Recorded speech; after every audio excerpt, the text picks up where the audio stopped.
Passing beneath the resplendent shade cast by the lustrous archways, the envoys embarked on their arduous journey to the illustrious court of the Abbasid caliph al-Mustasim, revered as the spiritual leader of millions of Sunni Muslims worldwide. Each step they took was imbued with solemn purpose, as they bore a message of great import from the formidable world conqueror, Hulagu Khan, whose name echoed across the annals of history as a harbinger of conquest and dominion. Arriving before the exalted caliph, the envoys spared no detail in recounting the unparalleled might of the Mongol army. With eloquence born of reverence and fear, they traced its legacy from the legendary Genghis Khan to the present day, weaving tales of conquest and subjugation that had reverberated across continents. They urged the caliph not to underestimate the resolve of Hulagu Khan and his vast forces, cautioning against the folly of resistance and imploring him to heed the counsel of the great Khan monk, whose will they carried as messengers. Al-Mustasim, however, stood resolute, his spirit unyielding in the face of impending doom. For centuries, the House of Abbas has stood as guardians of Baghdad, its walls towering and its skyline adorned with the majestic spires of mosques and minarets. Amidst the bustling streets and verdant gardens, scholars delved into the depths of knowledge, their pursuits spanning the realms of science, philosophy, and theology, enriching the city's cultural tapestry with their scholarly endeavors. Yet, beneath the veneer of grandeur, Baghdad was a city teetering on the brink of chaos, its fate hanging precariously in the balance. The caliph, though descended from noble lineage, was perceived as weak and ineffectual by some, more enamored with indulgence and luxury than with the affairs of governance. His courtiers whispered tales of past glories, while the specter of impending doom loomed ever closer, casting a shadow over the once mighty caliphate. As Hulagu Khan's forces loomed on the horizon like a gathering storm, the caliph's resolve was put to the ultimate test. Offered a chance for reprieve, he chose defiance, his words echoing with the pride of generations past. "The foundation of this palace is strong," he proclaimed, his voice ringing out with unwavering confidence, "and will endure until doomsday." Undeterred by the caliph's bravado, Hulagu Khan responded with chilling resolve. "I shall bring you down miserably into the jaws of a lion," he declared, his words carrying the weight of impending doom like a thunderclap. With the Christian Mongol general Kipiko leading the charge, the Mongol forces pressed onward, leaving a trail of destruction in their wake as they marched inexorably toward the city gates. As the shadow of war descended upon Baghdad, the fate of the city hung in the balance, its destiny intertwined with the unfolding drama of history. The brave men of the caliph's army rallied to defend their homeland, their hearts aflame with the spirit of defiance as they prepared to meet the onslaught of the Mongol hordes. As the Abbasid soldiers roared with triumph, celebrating their victory over the fleeing Mongol division, little did they know that their elation would soon turn to despair. The Mongols, masters of deception, had only feigned retreat to lure their pursuers into a deadly trap. With swift precision, they ruptured the dikes, unleashing a torrent of water that flooded the plain behind the Abbasid troops. As the legendary Mongol horse archers, renowned for their unparalleled skill, rode forth, raining arrows upon the hapless soldiers and driving them into the churning waters, the once exultant Abbasid warriors found themselves facing a merciless foe.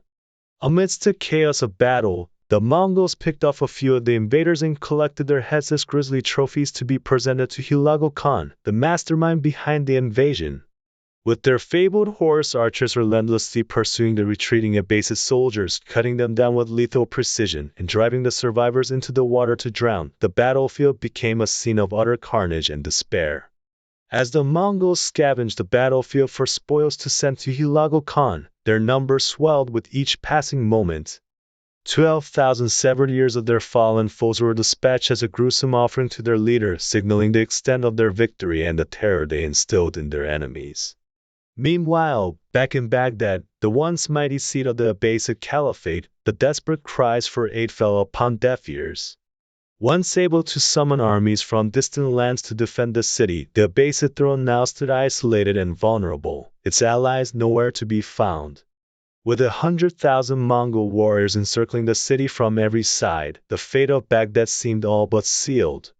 The thunderous march of the Mongol horde and their blood-curdling war cries echoed like a harbinger of doom, signaling the impending cataclysm that would soon befall the city.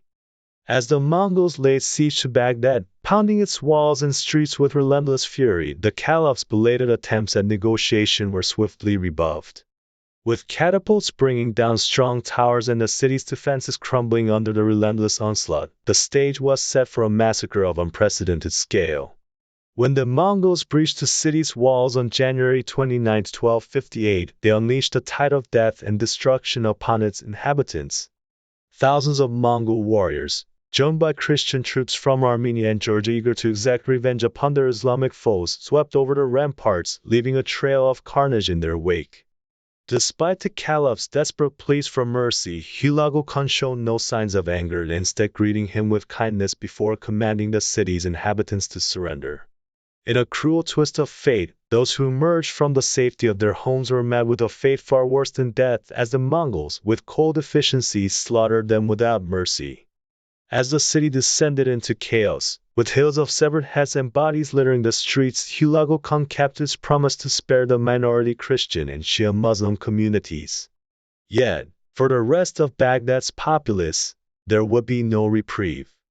House by house, street by street, the Mongols embarked on a ruthless campaign of slaughter and pillage, leaving no corner untouched by their insatiable thirst for blood and demand the caliph to serve him a feast. Declared, "You are the host and we are the guest," demanding the finest of offerings could be provided. With trepidation, the caliph reluctantly opened his treasuries, revealing hoards of fine clothes, gold, and gems amassed over 5 centuries of Abbasid rule. Yet, even this vast wealth was not enough to satisfy the insatiable appetite of the Mongol conquerors. They seized everything in sight, leaving nothing behind, not even sparing the dead from their wrath. With a somber warning, they urged the caliph not to underestimate the resolve of Hulagu Khan and his vast forces, cautioning against the futility of resistance and imploring him to heed the counsel of the great Khan monk. Yet, despite the gravity of their message, Al-Mustasim stood resolute, his spirit unyielding in the face of impending doom. For centuries, the House of Abbas has stood as guardians of Baghdad, its walls towering and its skyline adorned with the majestic spires of mosques and minarets. Amidst the bustling streets and verdant gardens, scholars delved into the depths of knowledge, their pursuits spanning the realms of science, philosophy, and theology. But beneath the veneer of grandeur, Baghdad was a city divided, its fate hanging precariously in the balance. The caliph, though descended from noble lineage, was perceived as weak and ineffectual, more enamored with indulgence and luxury than with the affairs of governance. His courtiers whispered tales of past glories, while the specter of impending doom loomed ever closer. As Hulagu Khan's forces loomed on the horizon, the caliph's resolve faced its greatest test. Offered a chance for reprieve, he chose defiance, his words echoing with the pride of generations past. "The foundation of this palace is strong," he proclaimed, "and will endure until doomsday." But the die had been cast, and the fate of Baghdad was sealed. The Mongol horde descended upon the city like a tempest, their ferocity matched only by their relentless determination. The Abbasid soldiers, though valiant in their defense, were no match for the overwhelming force of the Mongol onslaught. In a desperate bid to stem the tide of invasion, the caliph's forces pursued the retreating Mongol division, only to fall into a cunning trap. The Mongols, feigning retreat, led their pursuers into a deadly ambush, rupturing dikes and flooding the plain behind them. As the Abbasid soldiers found themselves engulfed by the rushing waters, they became easy prey for the Mongol horse archers, who picked them off with deadly accuracy. The aftermath of the battle was a scene of utter devastation. The Mongols scoured the battlefield, collecting the heads of their fallen foes as trophies to be presented to Hulagu Khan. 12,000 severed heads, a grisly testament to the ferocity of the Mongol horde, were sent back to Baghdad as a grim reminder of their impending doom. Yet, despite the overwhelming odds stacked against them, the Abbasid soldiers refused to yield. Their courage and determination in the face of insurmountable adversity served as a beacon of hope amidst the encroaching darkness. As the Mongol siege tightened its grip around the city, the caliph's pleas for assistance fell on deaf ears. The once mighty Abbasid Empire, renowned for its vast dominion and cultural splendor, now stood on the brink of annihilation.